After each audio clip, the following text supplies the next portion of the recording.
Dans l'Ancien Testament, vous verrez que partout et toujours l'onction apporte avec elle un élément d'action en rapport avec la réalisation du plan de Dieu. L'onction déterminait une action et supposait une vocation.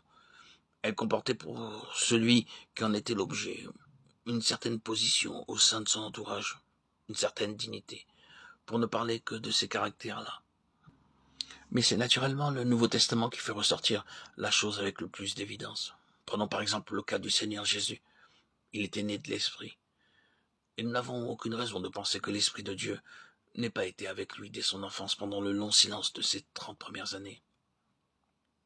Cependant, au moment où il franchit la ligne qui sépare sa vie privée de son ministère public, nous voyons apparaître l'onction sous les emblèmes extérieurs qui nous sont décrits à l'occasion de son baptême. Le ciel s'ouvre sur sa tête pour cet acte de Dieu et son entrée en charge, le début de son ministère officiel, si j'ose dire ainsi, est un effet direct de l'onction. C'est à ce moment-là et en vertu de cette onction que sa vocation céleste commence à se traduire par des actes. Il en est toujours ainsi. Restez à Jérusalem, dira-t-il plus tard aux apôtres. Et malgré tout ce qu'ils ont accumulé de connaissances au cours des quelques années qu'ils ont passées dans la compagnie de Jésus, malgré la mission formelle qu'ils ont reçue pour le monde qui les attend, ils sont incapables de faire un pas jusqu'au jour où le don de l'Esprit leur est accordé à la Pentecôte. Ils reçoivent alors l'Esprit non seulement à titre personnel comme accomplissement d'une promesse qui leur a été faite, mais aussi comme onction en vue du mandat qu'ils ont à remplir. C'est là un aspect de la venue de l'Esprit qu'il est important de mettre en lumière. Ils reçoivent l'Esprit, ils sont baptisés du Saint-Esprit, ils sont remplis du Saint-Esprit, mais en même temps, ils sont oints. C'est cette onction qui fait passer leur vocation dans le domaine de l'action et qui rend possible l'exécution de leur mandat.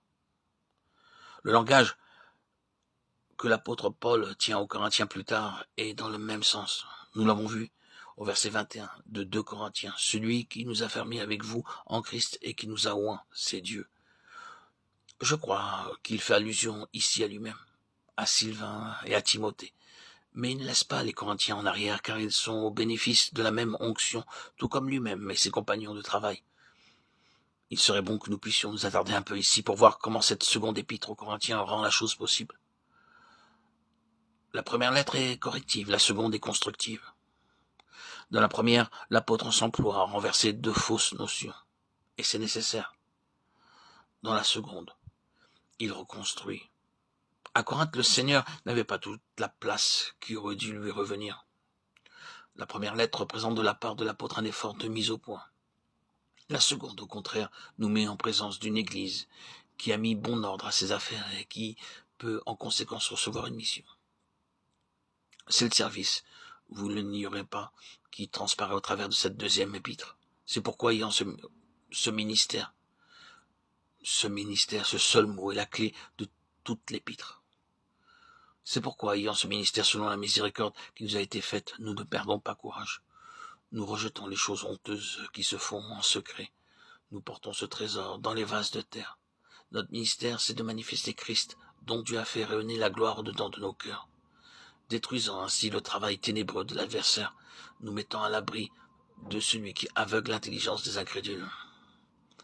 Cette deuxième épître fait donc intervenir le ministère, et en vue de ce ministère, la question de l'onction a sa place, toute marquée au chapitre 1er. L'onction est en relation étroite, d'une part avec la vocation et d'autre part avec l'action ou l'activité qui en découle.